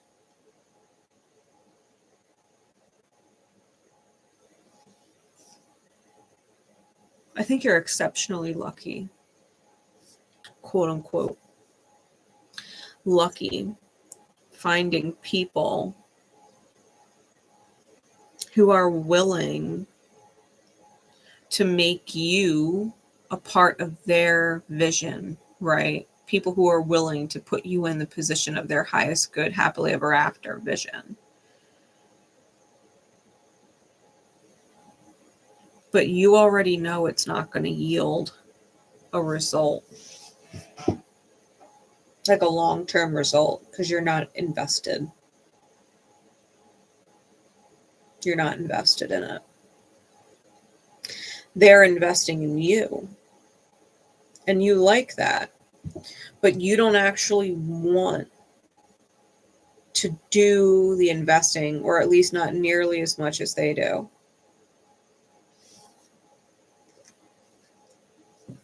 Because you know they're taking losses, and you don't want to be on the receiving end of having to take losses. So you give enough to keep them going, but not enough to regret it. I'm sure you have met someone like yourself along the way who breadcrumbed you, essentially, right? That got you investing in them. And that probably really hurt. But, you know, that spirit telling you, you can't do to other people what you don't want done to yourself. But the way this looks, it's like, if it's not broke, don't fix it. So you don't necessarily see how that is broken because you're not being broken by it. You might be breaking other people, but it's like, well, it's better than they break than me. You know what I mean? Which fails to see how we're all connected. And I mentioned it earlier too, like you can't not hurt yourself by hurting someone else, right? If you hurt them, then at least you're not hurt. Like they're still a connected part of you, right? Their soul is still connected to your soul. You can't heal yourself while hurting someone else, because that someone else is also you in the mirror of things, right? They're also you. So you have to learn how to be honest. You have to master the King of Fire energy, which is the visionary, and trust that whatever you do invest in, it's because it fits inside your vision. You're not fitting your vision to someone or something else, right? Things either fit your vision or they don't, right? Like an example would be like, I'm straight edge and I want to date someone straight edge, right? Either someone is straight edge or they're not. If they're straight edge, then they fit inside my vision really well. If they're an addict, though, I would be forcing them to fit inside a vision that now has to shift, right? My happily ever after vision is me being straight edge, enjoying somebody else who is also straight edge, right? Who doesn't use drugs or drink or anything like that. So if I'm in love with an addict, or I let myself invest in an addict, well, that vision has to change then, right? The vision should not change. The people either fit it or they don't. So you have to establish your king of fire high vision, and then people either fit or they don't. You have to get selective, right? People either fit it or they don't. I think what's going on is you want to receive so that you don't get wounded, right? You want people to invest in you without you having to invest in them. But you already know it's not going to yield the result that you're looking for, though. And so you kind of have to not waste your time with the temptation, right? With the temptation of being in somebody else's 10 of Cups fulfillment, right? That they would give and give and give to you. But you're not necessarily seeing the conflict that you're creating, right? Within your soulmate, right? The 6 of Water, who took a chance on you, right? Who took a chance on you and is essentially now the fool, right? They feel foolish and they have to recover. The 4 of Swords is under that. See things from a higher perspective. So I feel, for you,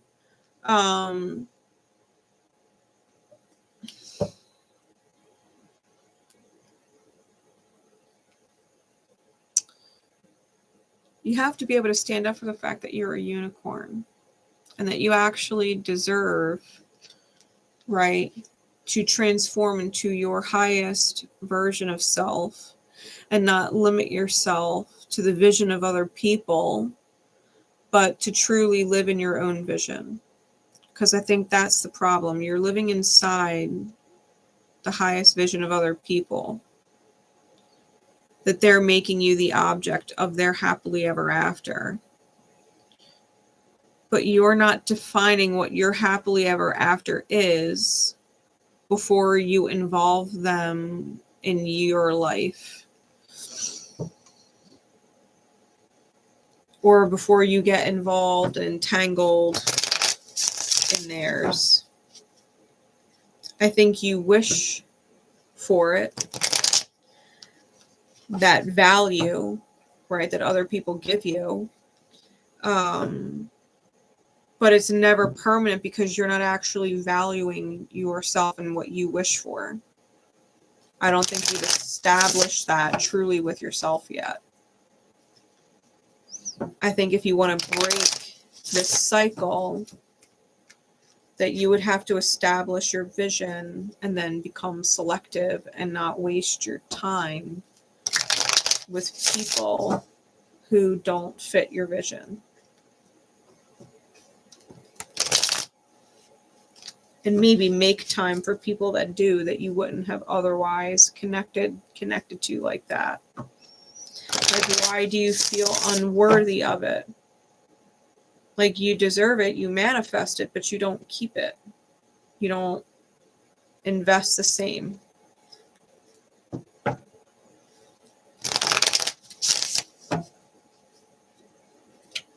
Give me some more clarities, please, Spirit. Secret code name Asteria. Yeah, those intuitive pings that you get, the 8 of Fire is clarified by the Wheel of Fortune.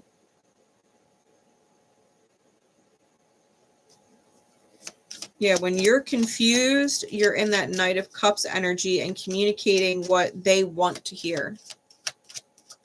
When you're confused about your vision, you're in the Knight of Cups, communicating what they want to hear and effectively becoming a third party. The messenger of the earth, right? Clarified by the 3 of Cups. Nine of Water is then clarified by the Seven of Cups. We get the Seven of Water out twice now. The Nine of Water, which is technically the wish fulfillment, is clarified by the Lord of illusionary success. It's false success. It's what you've quote unquote always wanted, but it doesn't actually resonate or reverberate that way, having it. And you're confused why you don't feel invested or why you feel detached from it. Almost like why you disassociate from it. Like the value is all around you. It could have tons of value and yet you're not investing. Yeah, the Death card's out twice now. So you're not receiving the reality anymore, right? The Queen of the Earth, the Queen is receptive, material earth. You lose it or you kill it. one or the other, right? The manifestation is lost either way. Yeah, and then we get the Seven of Earth with the Empress reversed. It is the lost. It's the lost high manifestation because the results weren't being achieved. The Seven of Earth is a failure to reap the reward. It's a failure to put in the effort, right? It's staring at it and hoping that it grows, and then it's not ready, or it's not growing, or it's not the 10 of coin, you know, so you lose it. You don't invest. We got the Eight of Swords on top and the Ace of Wands on bottom with the Tower. Yeah, you might actually pick a fight with people in order to move on out of it. The Five of Swords is under that and the Chariot's under that. You might start getting petty and picking a fight. Because when you get tired of their vision being a part of their vision, because it doesn't speak to your soul, it speaks to theirs, right? When you get tired of playing that role for them, that character for them, you burn it down and you hurt them. And they don't know where it came from. They don't know where it came from. Because you were telling them what they wanted to hear. Right? The Seven of Water with the Knight of Cups, when you were confused and not really sure what you want. And then when you get the wish, you're confused about the wish. The Seven of Cups is Venus and Scorpio. That's literally what's going on in the transits right now. It's love from past lives. Lots of options. But none of them are resonating because all these past life partnerships are not high alignment. They weren't high alignment then, and they're not high alignment now. If we're repeating the same pain patterns with them, you know what I mean? Like, shit. Yeah, you got to stop humoring these past life people.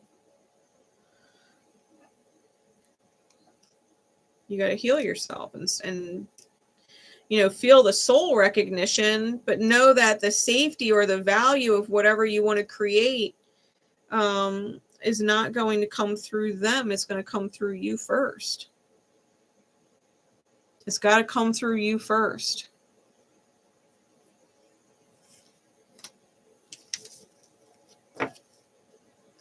Yeah, you got to listen to your intuition on this one. Like, they might be a great person. They might have no reason to,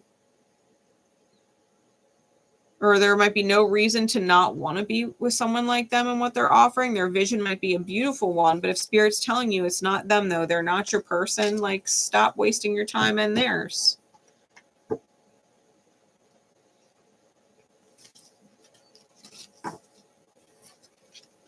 Yeah, if you know they're not the one, you're more likely to have a wandering eye. If you know they're not the one, you're more likely to be unfaithful emotionally, right? If not literally. So don't mistreat the trust of someone. You know, that's something that has to be healed, and it stems from you not trusting yourself as a visionary. That stems from you not trusting yourself as a visionary. That you would keep changing your vision, or surrendering and abandoning the fact that you are capable of creating a vision and just being a part of someone else's, only to realize it doesn't quite fit. You know, like you have to establish and strengthen your yang, or your masculine energy, and really figure out what it is that you want. Maybe dig a little deep and try and find what it is that makes you nervous about committing to forever type people. Right? People who want to give you a happily ever after. What is it? You know, it could be something as simple as you want to live by the beach and someone else is a city person and they don't want to live by the beach. Okay, well, they're not your person then. They're not your person then. You want to live by the beach. They want to live in the city, you know. Or someone who loves the beach, who loves to ride the waves, and, you know, they're a beach bunny and you want to live in the mountains. They're not your person then. They're not your person then. You've got to stop yourself from investing in people and relationships that don't fit your vision, especially if you don't even know what your vision is. Like, establish your vision first. Take the time to do that. You'll thank yourself later.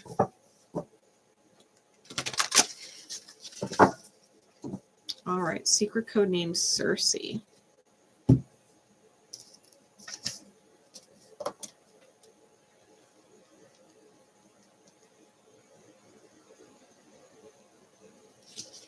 Secret code name Circe.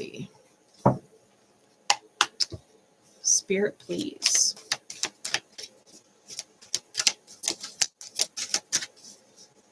You love me too. Who is it? The spiritual adversary. What does the repeating pattern look like?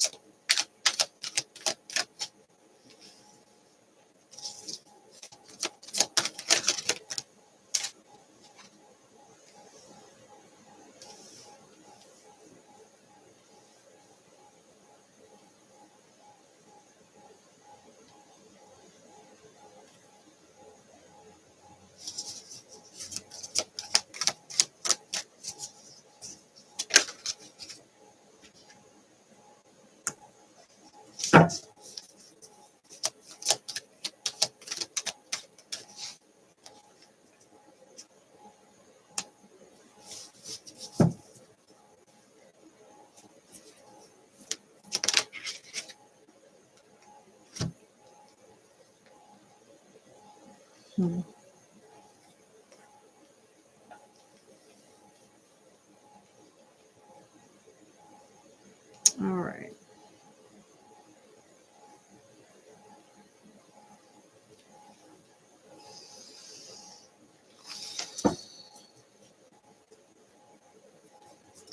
Empress is on the bottom. 10 of Fires on top.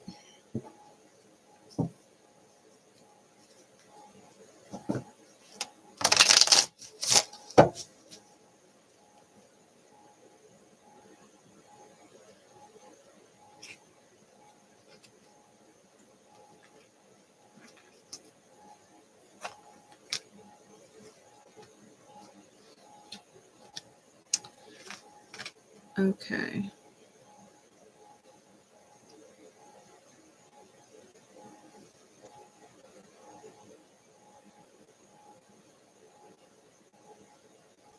The pattern.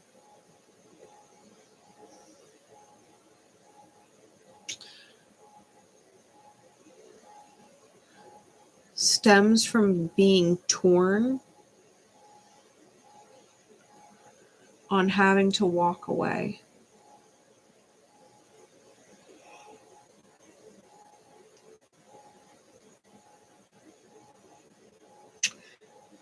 Because it hurts your pride.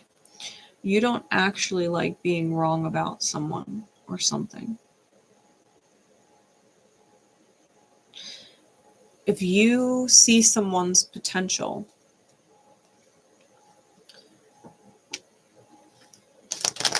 I think that you defend it, their potential. So much so that you have a very difficult time walking away and admitting that you are wrong. Quote unquote wrong. Not that the potential you saw isn't there. It's just they're not reaching it, right?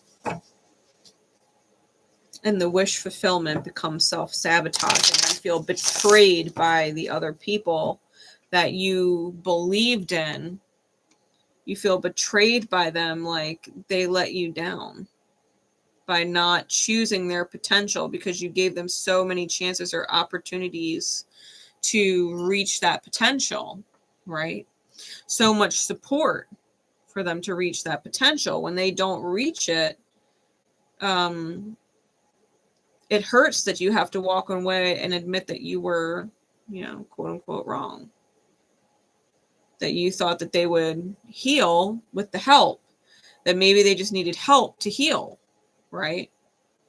Only for them to get the help and shit all over it and not heal.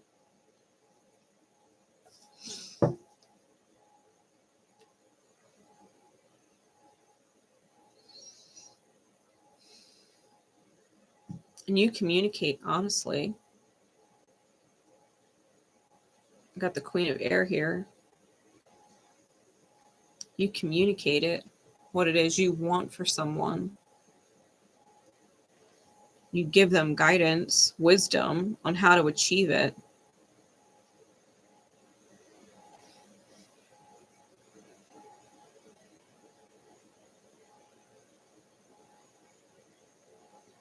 But they've got their back to you.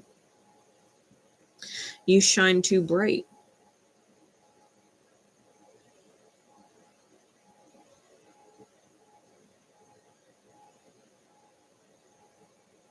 For them, for their demons. Okay, there's no such thing as shining too bright, in my opinion.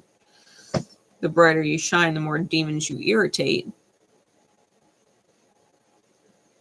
But I feel like your joy, your courage, your light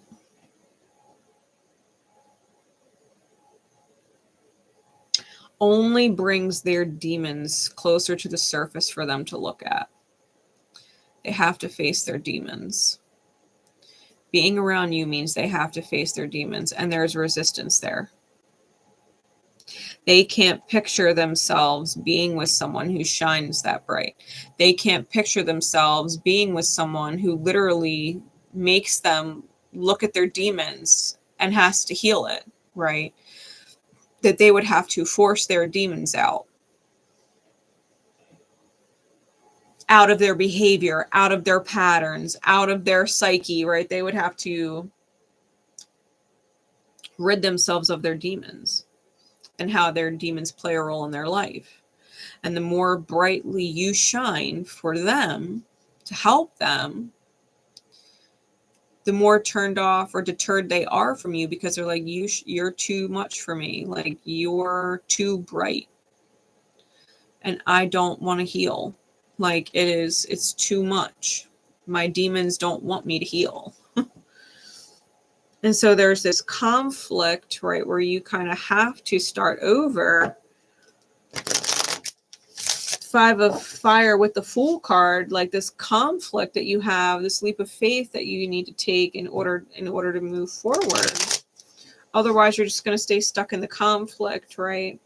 You're the angel trumpeting the call, right? Giving people the opportunity, showing people the way, lighting the way. This is the step you could take. This is the next step you could take, right? And you won't be wounded anymore. This is how you behave, right? This is what you do.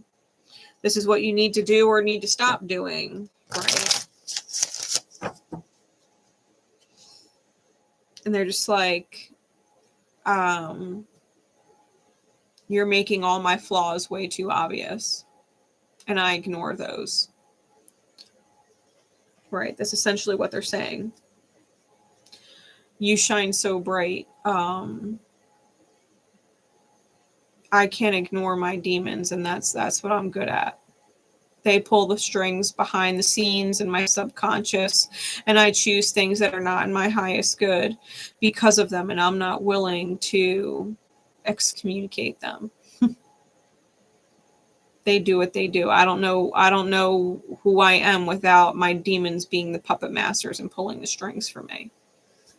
I don't know what that is.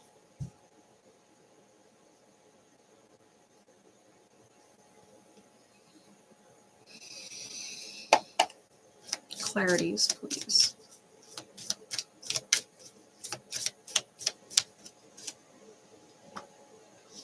Death cards out again, all 4 readings. 10 of Wands, the Emperor. Yeah, you're trying to shift how they do things, because the way they do things creates a burden for them. Okay? You want them to heal their wounds and see how they're sacrificing their highest good, sacrificing their potential. Unapologetic about the truth. They can't ignore their potential because it's seeable. You see it.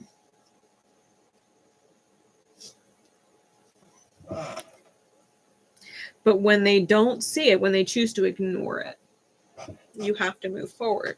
2 of Swords on the bottom with the Chariot. You've got to move on. And it hurts your heart space. It hurts your pride because you really thought that you could help them. You really thought that you could. And the whole time, probably in the mirror of things, you've had to heal yourself. You've had to see your own potential and take your own best advice and shine real bright for you, because the more you focus on someone else's demons, you're not focusing on your own. Right?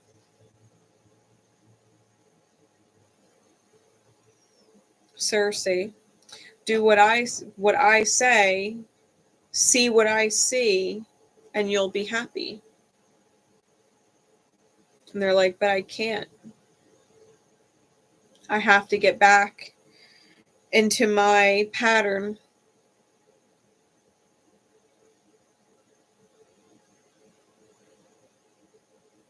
I believe Circe is a goddess of sorcery. And she's in one of the myths, I think, in the Odyssey. Or the Iliad, whatever it is.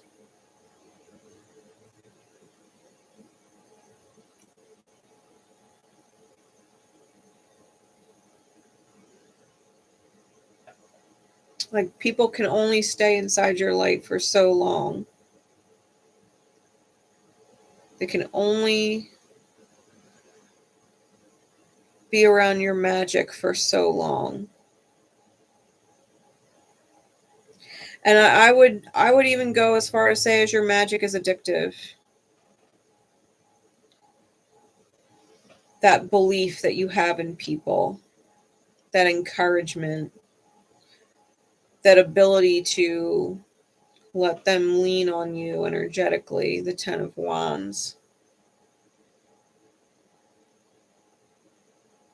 You're in the masculine role.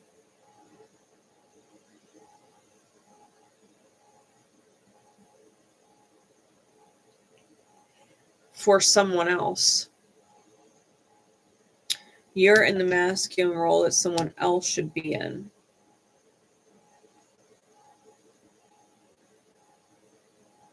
Which puts you in the King of Fire reverse when it comes to your own masculine energy for yourself.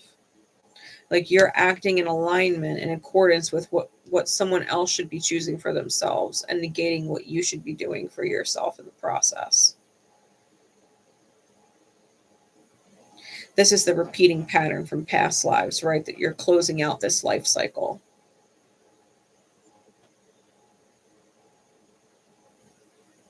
That you're not going to do for others what they should be doing for themselves. Because you need to be in your own high masculine energy for you. Right? Confidence, encouragement for yourself. Because all of this energy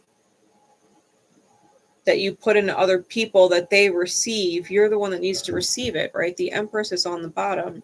You have a really hard time receiving your own best energy. It's almost like you don't want to succeed without someone else succeeding.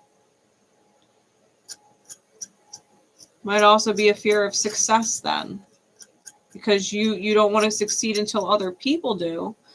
But at the same time, it's like you can't base your success off someone else succeeding or not. You know?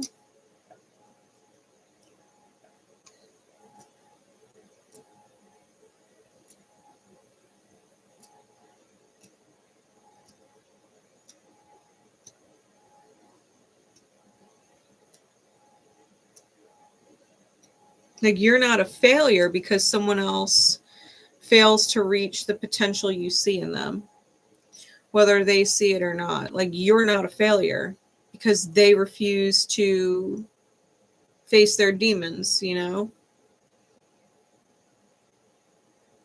You only fail your own mission if you refuse to look at your own.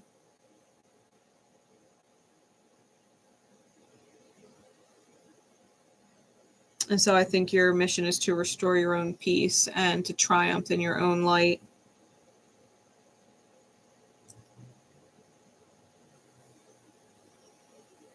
To really hop into your rising and go through that transformation.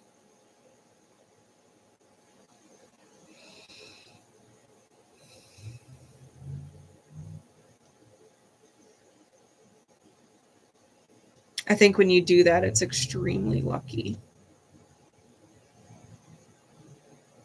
When you shine for you and start to reach your own potential, when you're not focusing on it with other people.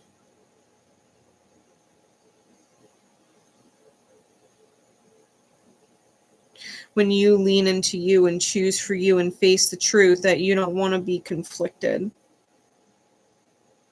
that you don't want to feel that lack of investment when your magic didn't work, right? Because you are magic. We started out with the unicorn, the 7 of fire. You jump into your magic for yourself when you move forward, when you make that call, right, to move forward, to start your own journey and not worry about the nightmare state that other people find themselves in with their fucking wounds, right? That they're trapped inside their own minds and can't get out. They'll get the victory eventually, but you've gotta be that spark, that light that lights the way, right? The light that lights the way. Instead of the light that shines on the failures of other people where they're falling short with themselves. Right. That's what's ending. The best advice I can give you is to stay in your own lane. Stay in your own lane. Someone wants to ride beside you, they can ride beside you, but stay in your own lane.